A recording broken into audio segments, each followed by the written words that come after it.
All right, y'all, it is time to kick this conversation off today. And our guest for this conversation is a fantastic one. When you want to talk about leadership, you want to talk about team dynamics, you want to talk about culture and anything in that breath, this guy right here is the guy to go to, the guy to learn from.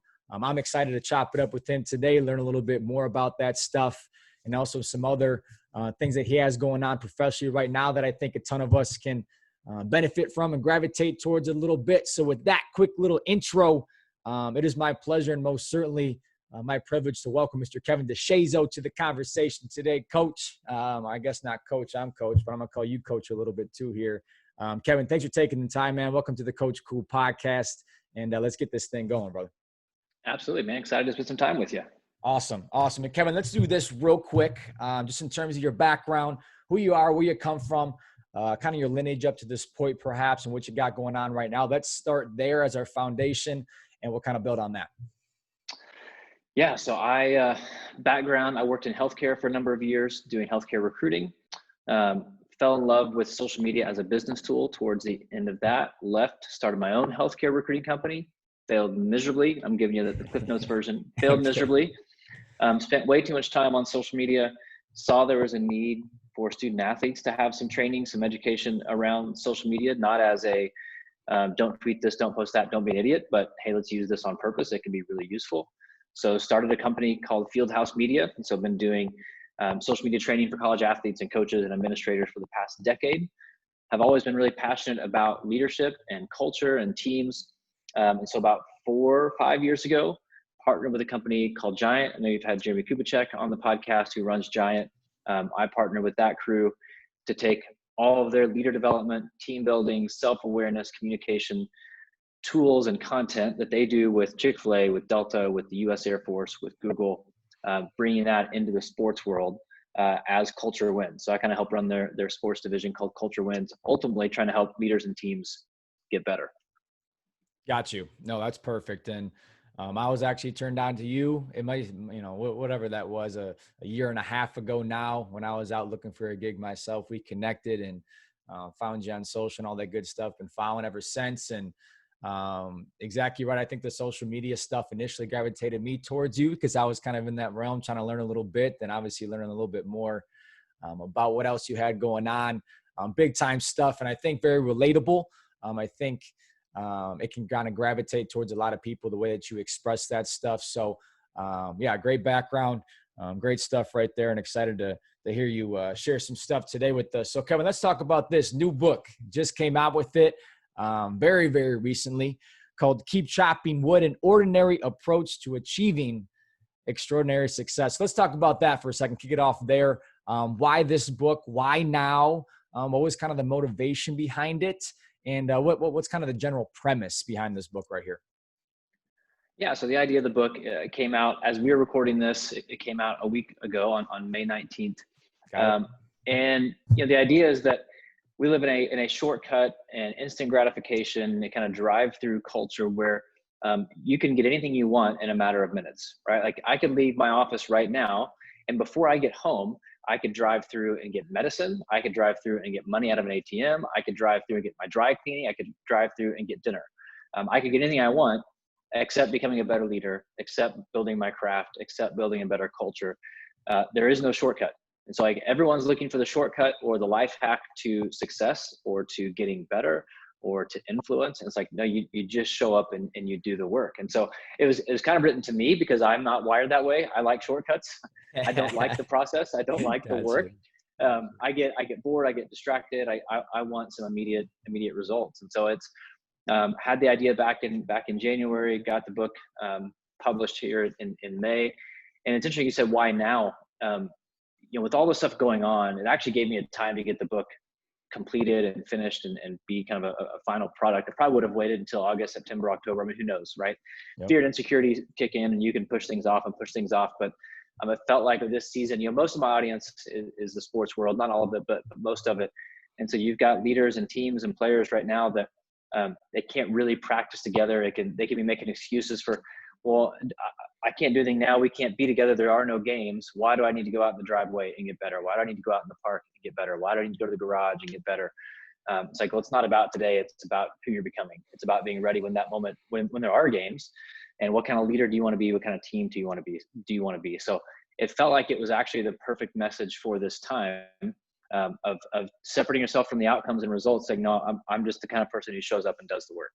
Yep, that's perfect. And I love that. And there's so many questions I want to ask that just came to mind, that kind of fluttered to mind. But one thing that really struck me that I resonate with heavy is I'm kind of a big picture guy. So the smaller, minute details, sometimes the day-to-day stuff that maybe other people really gravitate towards or find so important, sometimes I kind of push off to the side, even though I do know that that stuff is important and needs to take place to allow myself the opportunity to get to the big picture stuff. That's just kind of how I rock. I've always been that way. And I've really had to force myself, teach myself when it comes to habits, when it comes to mindset, to kind of push back against, I guess, my natural tendencies to be big picture and focus on those details. So when it comes to social media sometimes, and I'm posting things or I'm writing notes or I'm reading certain books or I'm talking to other people, what have you, a lot of the time I'm talking to myself because Lord knows I need that stuff maybe more, more so than the people that I'm talking to or expressing this stuff to, what have you. So when it comes to maybe this book or your social media presence or the work that you do, could you say that it's kind of a manifestation of realizing what you also need to be working on? You're preaching yes to them, but also to yourself, and it kind of helps you along the way when it comes to what you do as work in this book and things like that? 100%, right? Because I'm Okay. the same as you, like a big picture vision. If I could Yeah. spend all day at the whiteboard, like drawing out Yeah. ideas, like and get paid for that, it's like life would be pretty Yeah. great. Yeah. Um, but that's my nature, right? So we talk like that's my personality is to think big picture, the vision, and so to get into the weeds, like you said, I know it's necessary. I just don't like it. I'm Yeah. not good at it. It's draining for me. Whereas for some people, like you said, that for some people, that's life giving to them, For right? Like sure. to get in the spreadsheets and the numbers and the For sure. details and the process, they're like, oh, that's life. And to Yep. think big picture is actually scary for them or Yep. draining for them. So that's, we're all wired differently. But so for me, that is my left hand, right? And so we would say that one thing we talk about all the time with leaders and teams is kind of this the 70-30 rule. Spend 70% of your time in what gives you energy, what you're naturally good at, what you don't really have to think about, right? So for us, that'd be the big picture, the dreaming, the scheming, um, and spend 20 to 30% of your time using your left hand, the things that you have to think about, the things that you're not naturally good at, so that you can create that vision that you actually have. Otherwise, if you think of it in terms of like strengths and weaknesses, there's kind of three schools of thought, and still using that kind of 70-30 mindset or that right Okay. hand left hand. Mm-hmm. One is like go all in on your strengths, ignore your weaknesses, right? So 100-0 essentially, Okay. which is selfish. That's saying, well, I'm just not good at that, so you guys got to deal with it. And it's so for me to say, well, I'm just not good at details. You guys sort through that stuff. Well, that becomes a burden on other people, right? They have to deal with my not just my incompetency, but my lack of care about my incompetency, Mm. right? I'm just saying, forget it. I'm going to ignore it. There's another school of thought of make your weaknesses strengths. Well, they're weaknesses for a reason. To try to make that a strength is actually going to be exhausting. Mm. I can't. So for me to live in the details all day long, for example, would like kill my soul. Got Like it. I just couldn't operate It would that way. And suck. Yeah. Yep. that's right. I'd be a burden on people in a different Yeah. way. Right. And so that's what we would say, find that balance, that 70-30, 80-20 of spending most of your day or your life in the things that you're naturally good at, but then you shore up your weaknesses. You don't make them a strength. You just make them less of a liability. Mm. And that way you build your influence. You're not a burden on other people. And you actually find like you can operate at a much better level when you do spend some time in those weaknesses, or for me, chopping the wood, right? So focusing on the process. I can't spend all day there, but I have to be intentional to spend some time there. I got you. I got you. Yeah. When you say that, I guess a general or maybe oversimplification of that is just self-awareness, and then having the courage and the wherewithal to actually address that self-awareness and be better because of it, and not be blind to it or be ignorant to it, but to kind of confront it head on and know where to kind of put your efforts and your energies. And I like that a lot. So let me ask you this, Kevin, maybe it's personally, or maybe it's more of an offering when you're teaching these coaches or these teams, you're in front of these guys, what have you. When it comes to the 70-30 stuff, do you think about it as an hourly thing, a daily thing, a weekly thing, a yearly thing in terms of how to segment your time or segment your days? Is that even a route that you take in terms of how you kind of approach that stuff? Or when it comes to actually maybe implementing that rule, or there's some tactics or some ways that people listening can maybe take to that a little bit more, that they can kind of maybe walk away from this conversation right now and go and start doing that stuff? Like all leadership, all influence is rooted in self-awareness, and that's not sexy, but that's the game, right? The more you know yourself, the better you can lead yourself, which gives you more influence with others. And so it's self-awareness is a two-step thing, right? So we kind of hit on it. It's knowing yourself, knowing my strengths and weaknesses, but then doing something about it, right? So it requires that action step. And so if you're a leader listening, and again, leader is not boss, coach, it's just human. Yep. Right? Leadership is a mindset Facts. and a lifestyle. So it's you have to be leading yourself first. I would be thinking about, if you're stressed or always exhausted, just doing an inventory of where you spend your time and how you feel about those activities. So for example, and we talk a lot about personality in our work with teams and leaders, and people kind of abuse the personality system, saying, oh, well, you're this, so you should be this job, right? Based on, well, no, it's not about the job you have. It's about how you play that role. So for my personality, and probably yours as well, my major at Oklahoma State was management information systems, which means I was going to sit behind a computer all day, like as an IT guy. Like, clearly did not know myself. I like it. Yeah. But so that would have been miserable for me, right? Yeah. But if I were to do that for like a multi-site operation, where I could be out and about, like, yes, doing the IT stuff, but interacting with people at the same time, then that could have actually been life-giving and been at my best. And so I think for people to sit down and kind of do an audit of their day and say, what did I do today? What gave me energy? What took energy away from me? And how do those add up, right? Does more of my time go into things that suck my energy away? And to your point, it's daily, it's weekly, it's monthly. There are seasons, right? Like sometimes there are seasons if you're building.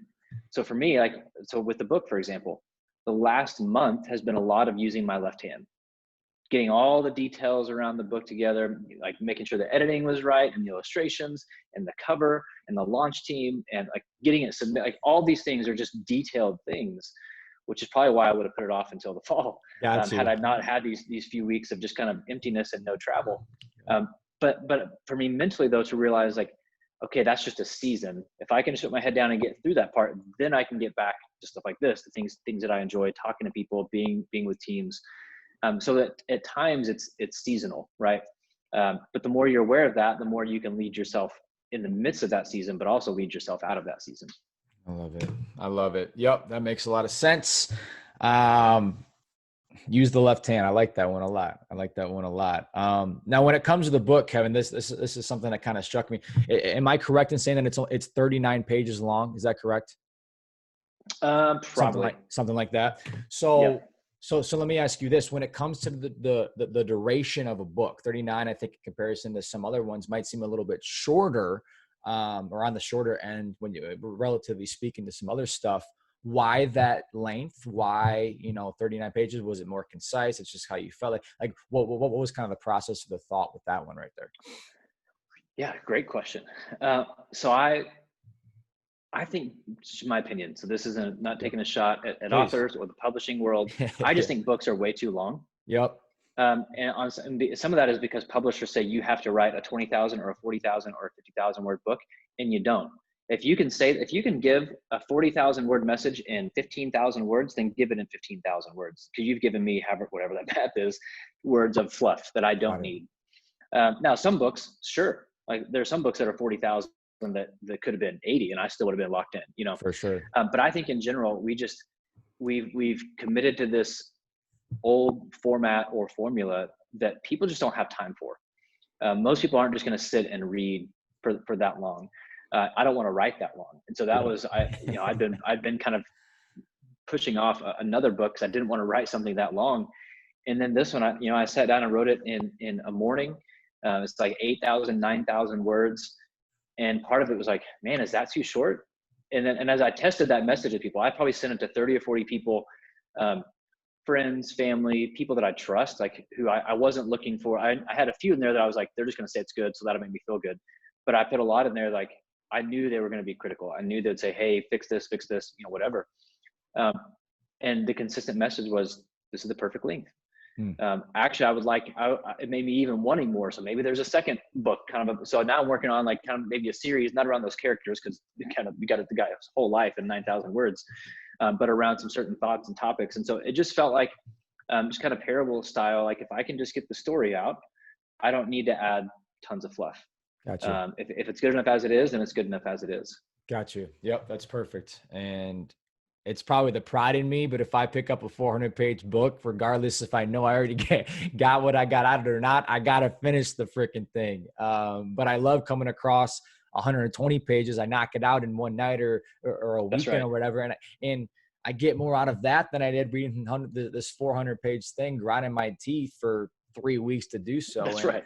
That's right. It's like mine. This one, you can read it. I've had leaders actually tell me like, hey, I read this over my morning coffee. Great. Go. It's about 25 to 30 minute read. Perfect. Got you. And parable style, right? Storytelling kind of thing. So I'm really high on storytelling. I'm really, really high on that. Storytellers versus kind of fact givers, saying the same thing, expressing it in different ways though. Would you kind of classify yourself as more of a storyteller, fact giver, middle ground, where when it comes to expressing what you want to express, connecting with people, how you want to connect, where do you kind of go when you look at those two things or those kind of two opposite ends of the spectrum? What kind of first comes to mind when you hear that stuff? Yeah, I definitely agree. And my tendency is to lean towards storytelling. And the brain is wired to relate to story, right? Like as you study storytelling, as you study story structure, like the brain is wired to that. Like, and I've done some studies where you can see in movies, like there's a specific pattern that once you understand it, you actually start to see that in every movie. You can predict every movie just because you understand how it's going to play out. So I think that predictability also kind of helps the brain stay engaged. And but I do think it's a little bit of both. If you can have some facts to build up your story, great. I don't think there are any necessarily quote unquote facts in this story. It's just parable style. It's just telling a short story. Yeah. But my tendency is definitely to lean towards the storytelling versus the fact finding kind of book, which is why, the one that I was thinking about writing was going to be, my intent was to go way more fact finding. And even the thought of it exhausts me to create that. It's like, I value those who can do that. Absolutely. Just not my personality. Absolutely. Yep. I love it. And that's why I love social media so much, whether it's TikTok now, when you got, music rocking in the background, these different things. I'm trying to be factual. I'm trying to do these different things where, I'm presenting some pretty powerful stuff, but at the same time, how can you express it in a way that are going to get more people to come to it, relate to it, different things like that. And I think whether it's dance or whether it's art, or it's just storytelling. That's all it is. That's right. And you're and the best storytellers win. Absolutely. 100%. Right. It's like, I don't care about, I'm not here to say facts don't matter, right? Obviously they do, but it's like, we're going to listen to the best story. Yep. And the best storyteller, whether that's elections, whether that's the car we buy, whether that's the speaker we buy into. It's like the best. I don't want to say the best in terms of like most positive or whatever, but like the best, sure. the clearest story will win. I guess that's probably the best way to put it. For sure, yeah, because I think it grabs at hearts, right, and it grabs at emotions, and that's more times than not what drives us, even if we don't want it to sometimes. But that's how we're wired. That's how we tick. And if you can capture that, you can really hone in on that for the better. Because of kind of like you just said, it does not necessarily a good thing all the time. But if you can recognize that power and hold on to that thing and utilize it, you're damn right. You're damn right. Now, let's change gears a little bit, Kevin, and I want to go here because I feel very fondly when it comes to you about this, and it's time management. And this is one thing that I struggle with a little bit. I got a million different things going on, right? Big picture, like we just talked about. I always have new ideas. I'm chasing after these different things. Maybe it's the podcast, it's work. I just started a new company doing this thing over here on the side. And again, those details, whether it's time management or whatever, can get a little hazy. And I know you have a ton of stuff going on as well, whether it is work or it's the book. You travel a ton, working with different teams across the country, what have you. So when it comes to time management, nothing crazy, but just maybe generally speaking, when it comes to different tactics that you use to manage your time, well, family too is obviously a big one. I know you got a lot of kids running around, the wife and stuff. So when it comes to time management, where do you kind of go with that? How do you do that effectively? If it's still, or if you would even consider it effective, I guess, in your own head, but how do you kind of manage your time with all that stuff going on? Yeah, that by personality is a struggle. And just by nature of how I generally operate, like same thing, right? I'm always have different ideas and maybe I should start this business or maybe I should do that. And it's always been a struggle and a very addictive person. Like I can get addicted to my Yes. phone and other Yeah. things really, really easily. Yeah. And so for me, we've got a system called 5 gears that helps people kind of balance being present and being productive. Um, and really that comes down to like relationships matter, work matters, rest matters. You need all three. Mm. Um, I'm not good at the focus part, right? The work part is what I struggle the most at. And in terms of like focused work, like I can get work done, but it's like I want to work around a table with some people with some Spotify in the background. We're going to have conversation. I am a distraction to others because I love the distraction. Like I can actually work better in that environment. I'm not good with let's put headphones in, shut the door, and just knock something out for 2 or 3 hours. That's a struggle for me. Where some people like introverts, like no, lead me into a room by myself for 6 weeks, and like I'm perfectly happy. And so for me, it's like that 5 gear system works, but it's really just about as I've gone on, it's if I can do my left hand stuff first, right? Like check email first. I don't like email, but if I don't check it and respond to it at the beginning of the day, I'll check it and not respond to it, and then I this is terrible. I've told the story before, but I've legitimately, not exaggerating, I've probably lost over $50,000 in the last 10 years by not responding to emails. Mm. For people, hey, why don't you come out to That's a our stat. company, or That's a right? stat. Yeah. And it's like I read the email, I'm like, oh, that'd be fun. And then a few months later, I'm like, man, why did I never go to oh, I never responded to the email. And so you can't respond 6 months later. It's like, hey, bud, real sorry about that. So um, I have to make that a priority Got it. so that I can get to the dreaming, get to the other stuff. And then with family, it's like I can't I can't say I want to be a good dad. I have to live that, right? It's like I had a boss years ago in the healthcare world. He goes, it doesn't matter what you say you value, it's what you do. If Mm. you say you value your kids, but you wake up and watch SportsCenter in the morning, you value SportsCenter more than you value your kids. And I was like, whoa. He's like, I'm not trying to be a jerk. I'm just telling you the truth. Yeah. And I was like, fair enough. And so for me, it's like I don't want to be nothing that I do in the world, and I get to do some really fun stuff and go some really fun places with some great leaders. Like none of it matters if it's broken at home. Mm. If I had to give everything I do for work up tomorrow, it was like that, or your kids are just gonna like despise you forever. It's like, okay, then I'll quit and I'll go get a job doing whatever. Like I'll go work at Starbucks as a barista if I have to Got it. salvage that. Yeah. And so for me, I've had to really, really practice because it's hard for me to be present with anybody. Mm. I can be present in a group. It's hard for me to be present one-on-one, or even at home. It's like I have to try as best I can to just put my phone up. Don't always, and like perfection isn't the goal, right? Like, but more often than not, can I be home and hang out with my kids versus be on my phone? No, I can get my phone after they go to bed or whatever it may be. But I've had to try to be really intentional about what setting am I in, and how do I need to be? Am I in a work setting? Am I in a like just hang out social setting? Am I in a date night setting? Am I in a family setting? And as I can be aware, which is the kind of the 5 gears system, like if I can be aware of what setting I'm in, then I can shift into that right mindset. Gosh, that is, I think I think I was listening to myself when you just said all that. Oh, I love that. And you know what? I was just watching The Last Dance last night, and they're talking out the final episode, talking about Michael Jordan. And I think it was his best friend or his personal assistant that said his greatest gift wasn't that he could jump high or shoot a basketball or do these different things, but he was always present in the moment. And he said, I'm not worried about the shot I haven't taken. I'm not worried about it's just why not be right here, right now with everybody else, enjoy this moment, be in it, get the most out of it. And yeah, It's so hard. I'm very faulty in that realm too. It's so hard, especially when you have ideas and those different That's things right. to accomplish. Could I be doing more? I could be working on this, that, or the other.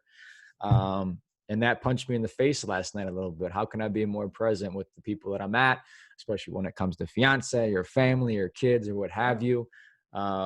Yeah, I think really powerful reminders sometimes, and I can most, I can most certainly do a better job at that. And you know, I don't think it's necessarily a bad thing, but again, you have to structure your life accordingly and have self awareness to, you know, make that stuff happen for the better. So, I love it. I love it. I appreciate that a lot. Now, just a few more questions, Kev. I know you probably got a roll here, but I want to shift gears again one more time. We're talking about Giant and culture wins and the sports side of things. You work with, you know, some of the best teams in the country, college football playoff committee, Oklahoma, UCLA, Florida, whatever, you name it.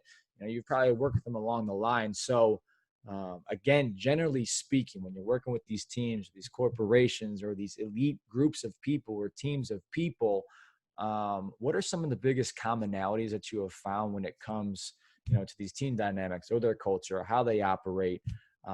Is there some big time stuff that you kind of see amongst them all for the most part, or where does your mind kind of go when I ask a question? Yeah, in terms of what makes them great, like what the Absolutely. consistency I see in great teams. Yeah, Yes, yeah. sir.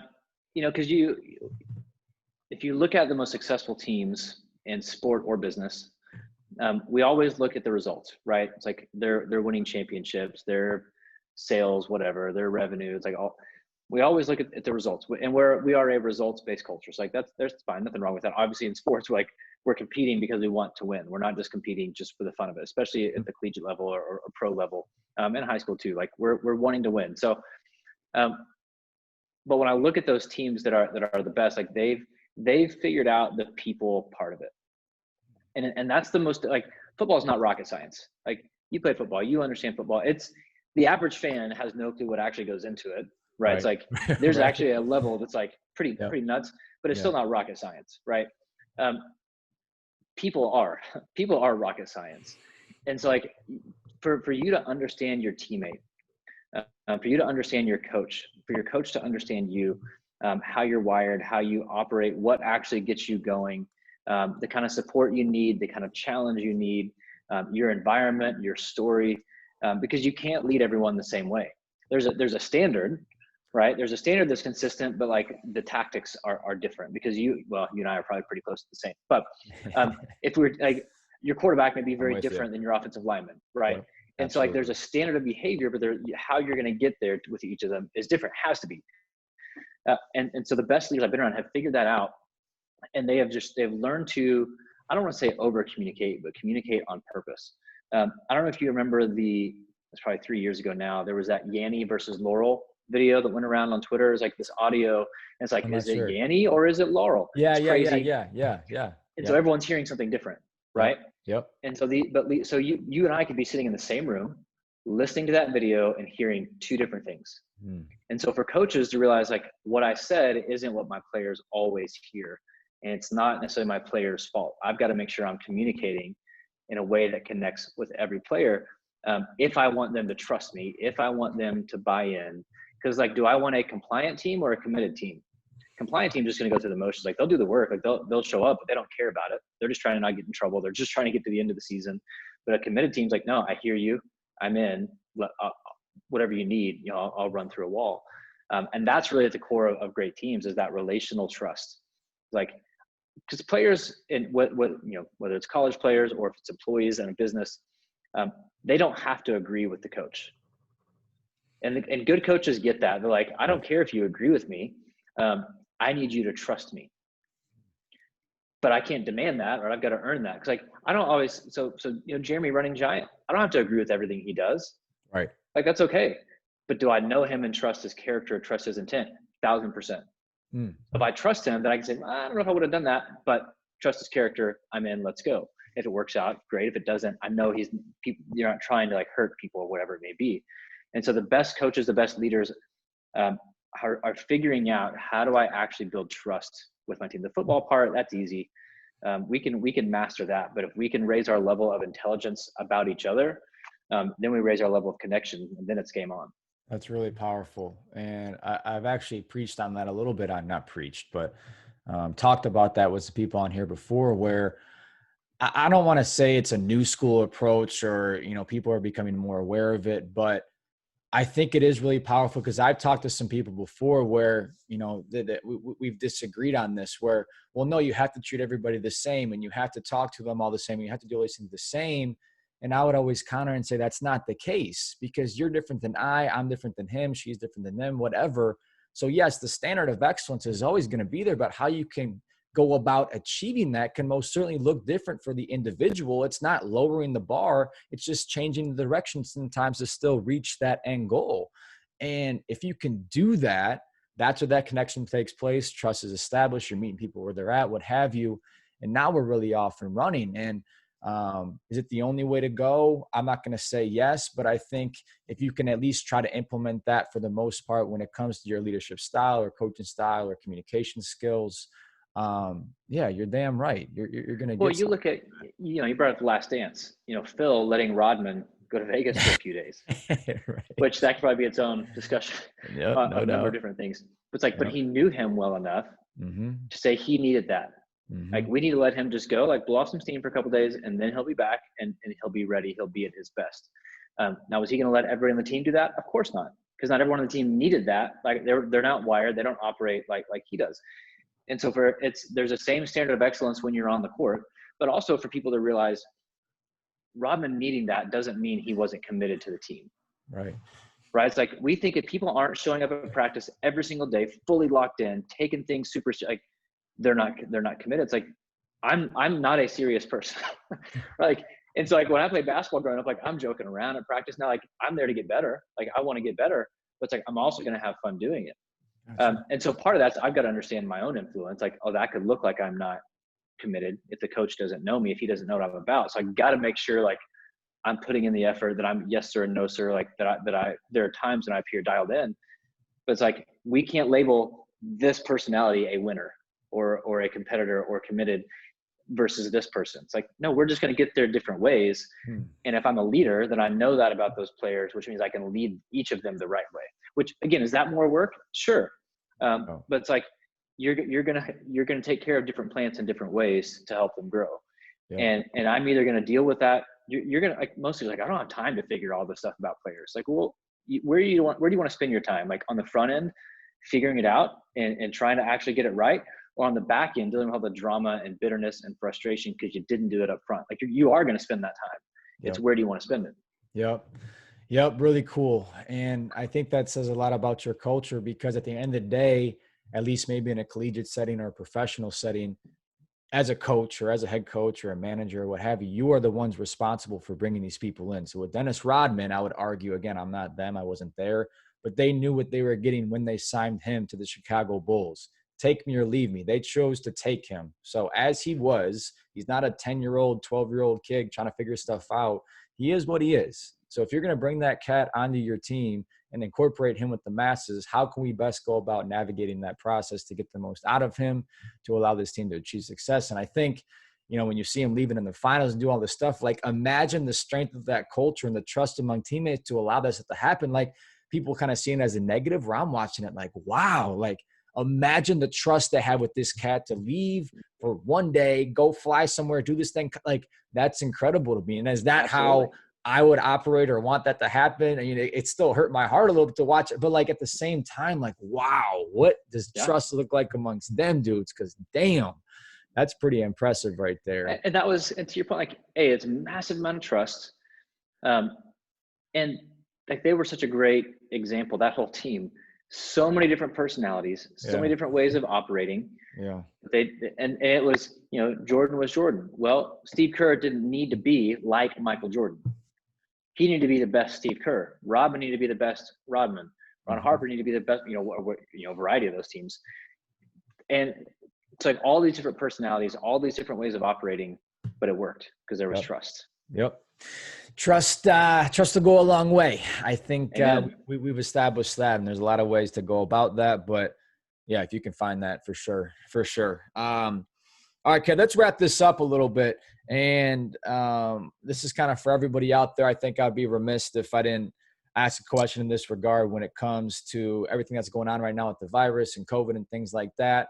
There's a new normal out there. We all had to kind of change gears on how we operate, how we go about our work life, our family life, kind of what have you. So when it comes to maybe managing your time, like we talked about a little bit, developing new habits, addressing the situation at hand, having self-awareness, have situational awareness to recognize what is going on, the things you can or can't control, just everything along those lines. Maybe people are listening right now, they're in a rut, they're developing some bad habits, they don't like where they're at, they don't like what they're doing. Maybe some tactics or some ways that they can dig themselves out of these holes a little bit, get moving in the right direction, get some positive momentum in their life. Do you have any suggestions for them? Again, tactics, ways to go about that. Any offerings up with that? Yeah, absolutely. And I'll say this generally, knowing that everyone's in a different boat, right? Like you've got some people who are home alone, you've got some people who are single with kids, and trying to work. You've got some who are married with kids and spouse is trying to work. Maybe you're trying to work, all sorts of different situations.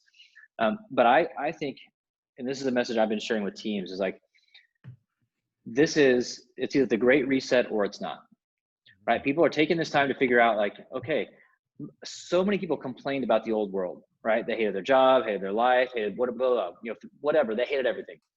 And I know I'm being a little extreme, but like it was Yeah, always no, I'm with complaining. you. Yeah, yeah. It's like, okay, well then what are you going to do to make sure you don't go back to that? I'm not saying you don't go back to the old job. It's like, you're probably going to go back to that job. Now it's probably not the most ideal time to be like looking for new jobs.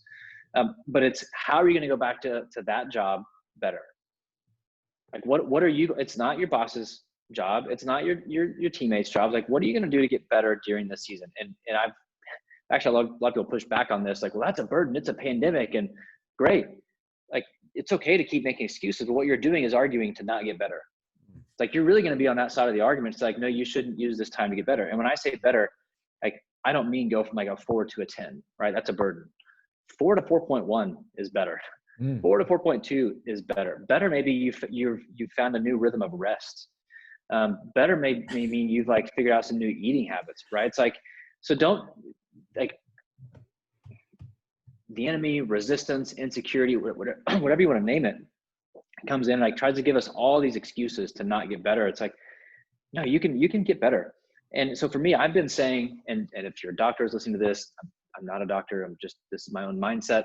I've been saying that a switch flips August 1. I don't have any data to say August 1. That's just like mentally, I need something to look forward to. Yep. So I've been saying August 1. Same. Okay, if the switch flips on August 1, who do I want to be on that day? Okay, if I want to be that, what does that require of me today?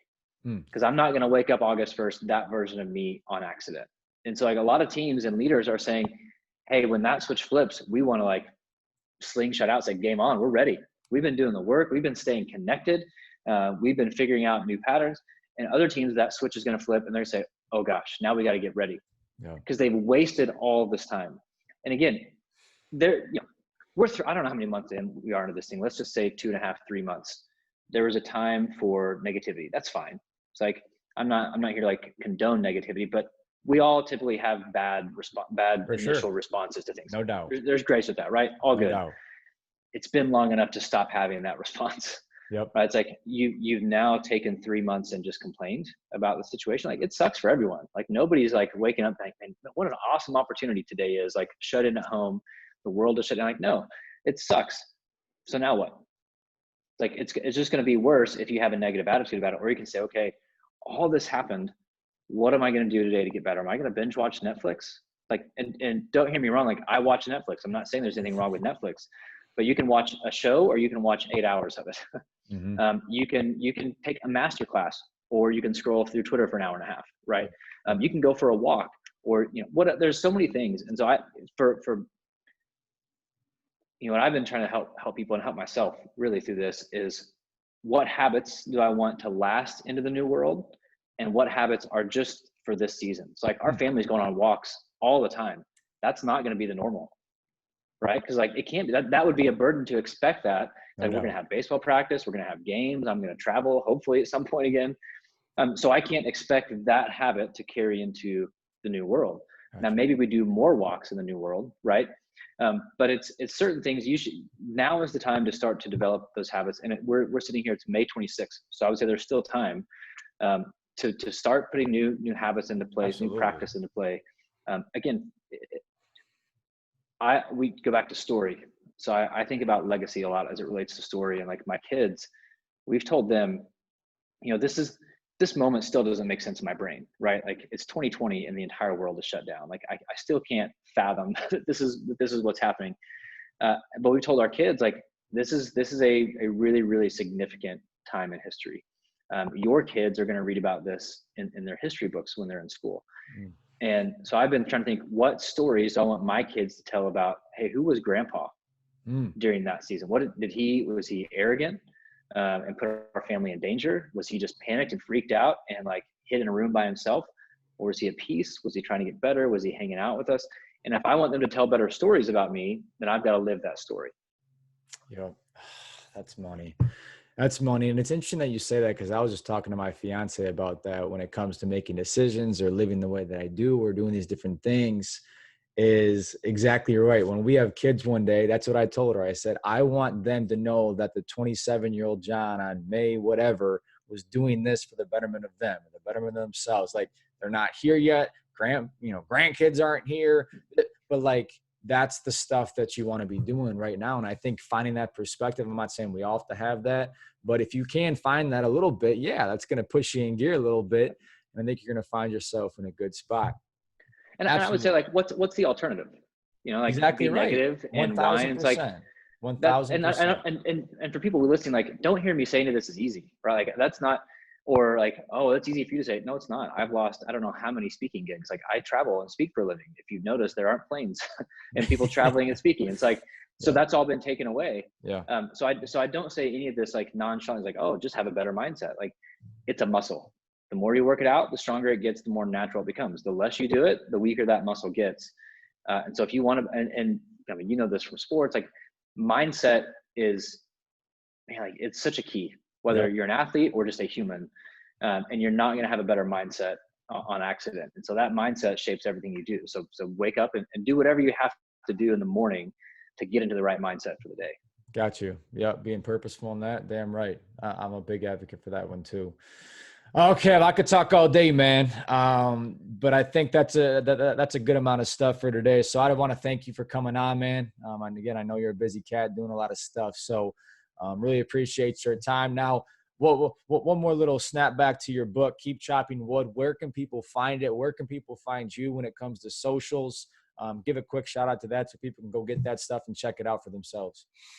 Yeah, the book's on Amazon. Just search Keep Chopping Wood, or you can just go to keepchoppingwood.com. There are a bunch of bulk order bonuses on there. So for those who are going to get it for their team, do a team study, which has been really fun to see. I'm online pretty much everywhere, just at Kevin DeShazo. Yep. You can find me. Yep, that's perfect. And I will post all those links, all of his tags when it comes time to post this thing. And but yeah, man, my mind's racing right now. You got me going. I might sit down for a couple hours and go write a book myself or something now. Holy cow. But Kevin, no, in all seriousness, thank you, sir. Appreciate you and your influence. I will continue to follow. You will have a new book order from me very soon as well. But keep rocking out there. Keep inspiring. Thank you. And have a great weekend. Okay. Absolutely, man. Appreciate it. All right. And to everybody else out there, I want to say thank you to you guys for tuning in. This week has been a fantastic one, or the past couple of weeks, I should say. Listenership has skyrocketed, whether it comes to social or the podcast itself for YouTube. This stuff just keeps on pumping out, and I really appreciate you guys for tuning in. I get a lot more out of it than I think you guys realize. Yes, I'm speaking to y'all, but I'm also speaking to myself and kicking myself in gear a little bit too. So with that, I'm going to leave you guys. Appreciate you all, and God bless you. Coach Cool.